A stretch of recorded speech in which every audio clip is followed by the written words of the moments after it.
मीनाक्षी जी, देखिए, कुछ दिनों पहले सुप्रीम कोर्ट ने एक टिप्पणी की थी सुनवाई के दौरान बंगाल सरकार को लेके कि इतना पोलराइज्ड स्टेट हमने कभी नहीं देखा। तब बहुत सारे विशेषज्ञों ने इस पर सुप्रीम कोर्ट की आलोचना की थी और कहा था कि पूरे स्टेट को पोलराइज करना सुप्रीम कोर्ट ने गलत किया। लेकिन जिस तरह से चुनाव की घटनाएं बढ़ रही है और जिन छोटी छोटी बातों का उल्लेख आज आपने अपने रिपोर्ट में किया या अपने इंट्रोडक्शन में किया, वो बहुत बड़े सवाल खड़े करती है कि न एफएसटी को घर पता है, थाने पर तैनाती ज्यादा हो रही है, वो 10 की जगह 14 पुलिसकर्मी उसको दिए हुए हैं। तो ये हो क्या रहा है? मतलब अगर सुप्रीम कोर्ट ने किसी स्टेट को पोलराइज्ड कहा था तो यही तो उसके लक्षण है।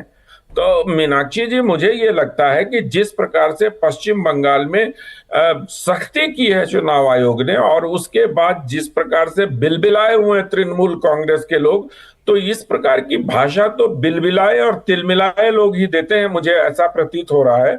क्योंकि इनको लग रहा है कि कहीं ना कहीं से अगर इसी ने और थोड़ी सख्ती कर दी तो इनके जो जहांगीर खान टाइप लोग हैं, मैं तो और भी वीडियो इसके देखे थे, आपने चलाए भी हैं, तो उनका क्या होगा, उनके चुनाव का क्या होगा? डायमंड हार्बर क्षेत्र आप समझिए कि अभिषेक बनर्जी का क्षेत्र है, लोकसभा का क्षेत्र है, और वहां के पुलिस वालों के ये हरकतें हैं, तो जो ग्रामीण इलाके होंगे वहां के पुलिस वाले किस तरह से बिहेव कर रहे हो, तो मुझे लगता है ये चुनाव आयोग के लिए बड़ी चुनौती बन के सामने आया जहांगीर खान का ये बयान। और आपने जो तृणमूल कांग्रेस के प्रवक्ता का बयान सुनवाया, जिस प्रकार से वो कह रहे हैं कि 4 तारीख के बाद हम देख लेंगे, तुमको बचोगे नहीं, ये एक राजनीतिक दल की भाषा नहीं होती है। मुझे लगता है कि तृणमूल कांग्रेस के लोगों को लोकतंत्र की बड़ी बातें करती है ममता बनर्जी, और उनकी एक युवा सांसद है सायनी घोष, पिछले 3 दिनों से बहुत सारे लोग उसके बारे में बहुत अच्छी बातें कर रहे हैं कि वो हनुमान चालीसा भी गाती है, वो काबा को भी दिल में रखती है, वो क्रिश्चियन अल्लाह भी गाती है, वो शबद भी गा लेती है,